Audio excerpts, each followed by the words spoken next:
हुँदैन बिहान मिरमिरेमा तारा झरेर नगए, बन्दैन मुलुक दुई चार सपुत मरेर नगए। उनका यी हरफहरूले नै उनमा रहेको विद्रोही चेत र परिवर्तनको चाह झल्काउँछ। उनी कवि हुन्। उनले कविता मार्फत समाजका गहिरा पीडा, अन्याय, विभेद र राजनीतिक विसङ्गतिलाई निर्भीक रूपमा उजागर गरे।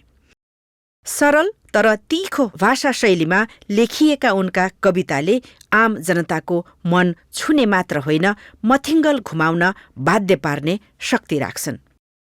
राणा शासनकालीन दमन, अभिव्यक्ति स्वतन्त्रताको अभाव र सामाजिक असमानताका विरुद्ध उनको लेखनी सशक्त प्रतिरोधका रूपमा थिए। उनले साहित्यलाई मनोरञ्जनको साधनमा सीमित नराखी चेतनाको हतियार बनाए। घुम्ने मेचमाथि अन्धो मान्छे जस्ता कृतिले शासक वर्गको अन्धोपन, शक्तिको दुरुपयोग र आम नागरिकको निरीह अवस्थालाई प्रतीकात्मक तरिकाले चित्रित गर्यो।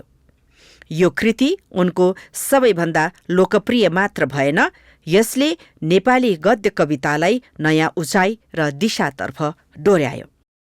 उनका कवितामा राष्ट्रियता, मानवता, विद्रोह र सामाजिक न्यायको गहिरो भाव पाइन्छ, जसले नेपाली समाजलाई आत्मसमीक्षा गर्न प्रेरित गर्यो। व्यक्तिगत जीवनका पीडा, सामाजिक अन्याय र राजनीतिक यथार्थलाई सशक्त सिर्जनामा रूपान्तरण गर्ने उनको योगदान नेपाली समाजका लागि अमूल्य छ। उनले शब्दलाई चेतनाको दीप बनाएर देश र समाजलाई उज्यालो बाटो देखाए। साहित्यका माध्यमबाट नेपाली समाज र राष्ट्रिय चेतनाका एक सशक्त हस्ताक्षर बनेका आदिवासी गौरव हुन् भुपी शेरचन।